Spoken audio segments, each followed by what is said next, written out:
Kamate? Kamate. Puro kamate? Kung ganyan lang ako lang ang magkatrabaho doon. Anong ginagawa mo ngayon? Yan, si Tatay Biklat, nabutan natin nakahiga.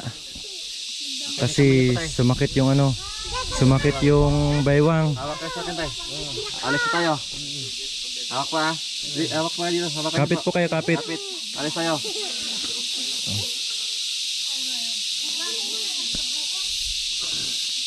Stretching lang natin. Sa sobrang pagod sa trabaho sa bukid. Masarap pa. Masarap. Ganyan lang po. Malakas po ba? Sakta lang. Pag di ka sanay eh. Paano kasi si Tatay Biklat, grabe. Bakit? Araw-araw namumuso. Namumuso, ano ng damo. Nagdadamo. Di ko nadala yung haplas eh.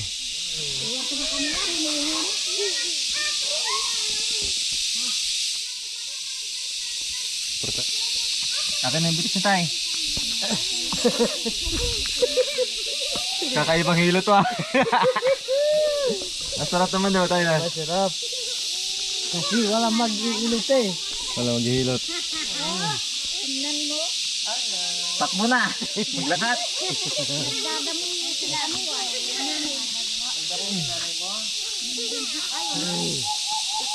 Magdrad ka na, maayos yung motor. Ayos na mo to tayo. Ayos lang. Ayos na pala. Masarap ito na. Wala, ihatid mo ako sa pura. Ikaw mag-drive. Dito lang kamay mo tayo. Relax lang. Huwag ka lang. Ganyan lang po. Ayun, nasawa masakit yun. Saan po ito? Oo. Ay, kakabuhat. Kabubuhat naman ng puso.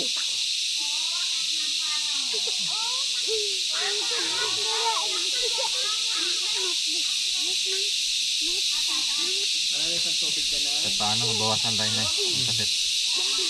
Kasi di naman makuha sa isang hilutan eh. Dapat ano, bukas gano'n. Ang sawi ko. Dito tayo masakit din. Oo, masakit. Kahit masakit yung katawan tayo, no, trabaho pa rin. Trabaho pa rin. Hindi pwede sa bahay lang. Kung hindi mo tumitigil ka sa trabaho, walang mangyari. Walang matanim. Walang maitatanim. Tigil din yung pagkain. Bakit sumasakit po yung katawan nyo tayo? Ah, Bakit sumasakit po yung katawan nyo? yung kaya masakit yung katawan ko pag bubuhat ng puso saka magtatrabaho na mag-aalis ng ano sa mga halaman dami sa Puro bubuk. mabigat kasi trabaho laki. Dapat dandahan lang po tayo kasi may edad na po kayo, no? Hindi na tulad doon tayo na malakas talaga. Oo. Na bata pa. Yan. Paano po kasi makain dito si Tatay Biklat, talagang nakikita namin, alternate po yung ginagawa niya. No? Namumuso ngayon, tapos bukas sa taniman naman, magdadamo. Ganun po yung ginagawa niya dito, kaya ayan, nabutan natin nakahiga, sumakit yung katawan. Dito mo kayo. Kamay ganyan. Papalituin ni Kuya Jaco eh. Kailangan mo na mag-training ko eh. Dapat matuto tayo na. Para Ganyan sana yung pag-iilot ng mga bata sa katawan ko. hindi sanay kasi. Ay mano. Ganyan lang po tayo. Dito kasi masakit si tatay yung balikat niya. Sarap tayo.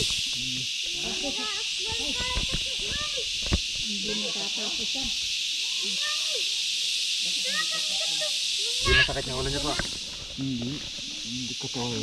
Dapat may gamot din tayo na ano no, pampalakas na ano, next sunod. Magdala tayo ng gamot. Alaksan? Sakit sa ulo, sakit sa katawan. Wala naman sa kung masakit sa katawan lang. Katawan lang.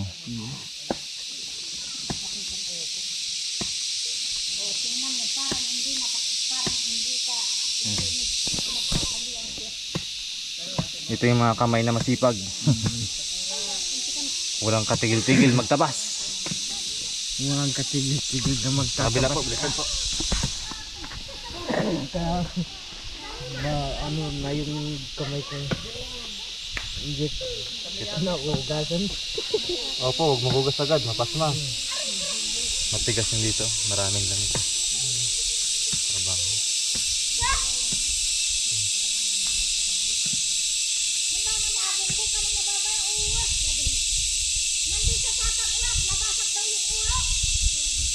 Sino ang disgrasya tayo?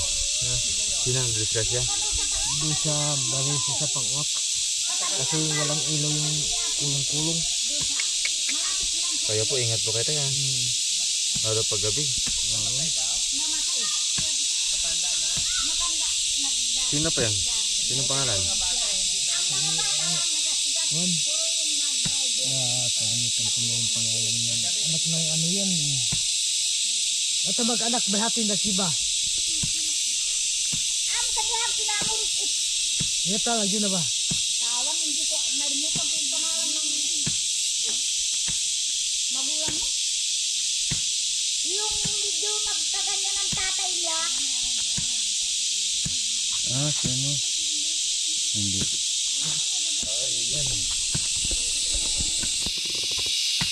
Kami mamakautuwa kung saan.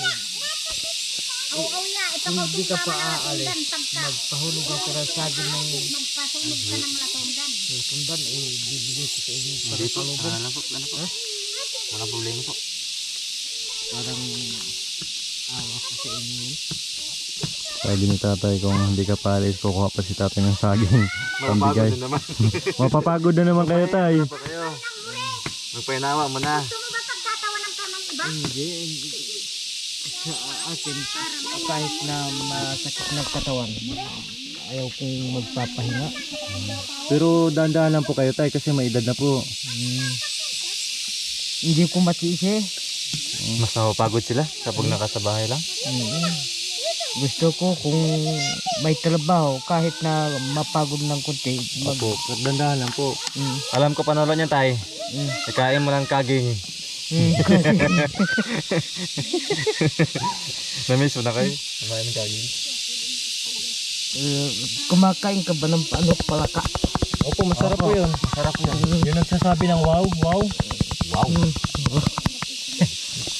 Lagyan mo ng ano yan, yung palaka. Ay, ganyan- Tingol. Tingol. Ganyan po tay. Ito yung si tatay na ano na nabutan natin kumain ng ano paniki kaya tumikim din tayo. Tigas niya pa. Ayun eh. Ayun oh, sarap ng lito oh. Tumunog. Tumunog tayo. Ayun. Sarap ng lito. Sarap ah. Palakasin natin si tatay para makatabi kay nanay. Para makatabi sa kanya gabi. Nay, para makaararo. Malakas na ako. Sabihin niya nga tayo, malakas na ako. Malakas na ako. Ganun yung kamay po. Malakas na ako. Malakas na ako. Baka mamaya magtatrabaho na naman doon sa itaas. Mamayang yabi. Mamayang gabi. Ay. Mag-aarado. Iba palang trabaho yun. Yan, kumusta po yung hilot niya tay? Mabuti naman. Ito paano, bawasan. Kahit paano nagalaw yung sakit sa katawan tayo no? Maibsan. Kung wala kayo sana, di nakaupo lang ako. Talagang masakit talaga yung katawan niya tayo, parang naglalak po. Yung bitis niya po, masakit. Ha? Bitis. Wala. Dito. Basta dito lang. Hala, dito. Matibay dito. Matibay dito, pero dito. Pag hawak ng ano yan, yung itak, yung pag ano. Tatabas ka nun. Kahit sa'yo mong sanay, talagang sasakit yung katawan mo. Kumain na po kayo tay? Ano ulam po?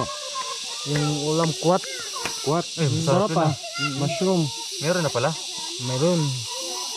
Masarap yung natikman namin tayo. Nilagay sa dahon, tapos inihaw. Nilagyan na naman. Sarap-sarap. Masarap yun. Lalo nung ilagay mo sa isalo mo ano, kamuti. Masarap yun. Pwede na pa. Tay, ano nga po yung uod tay na nakatira dito sa kahoy? Wala yan eh. Ano nga po yun? Itad o ano Kinakain? yun? Oo. Tamilok? Tambilo. Tambilok? Saan po nakakukuha yun tay? Sa ano yan, kung mayroon ka na nakita yung ano, tain ng tambilok sa ano, ganyan. Pagkatapos, kung nakuha mo na, ilagay mo na sa apoy, saka kainin mo na. Pwede rin hindi ihaw. pwede rin kainin kagad. Oh, yung ano, yung nasa kahoy, ilagay mo sa apoy. Pero yung ano, yung may katulad ng para ng dahon ng ayun, Opo, yan. kung pagka nakuha mo yan, parang kinain mo yung ano, parang utak ng baboy. Masarap. Yung parang ubod. Mm. Yan, kahit paano ay medyo lumiksi ng konti si tatay. Tsaka hindi kagad mawawala yan, kailangan hilutin ulit. Pag nagawi kami ulit dito, hilot natin si tatay. Sige tay, pahinga muna po kayo ha. Oh. Kailangan nyo magpahinga kasi grabe yung trabaho nyo po dito.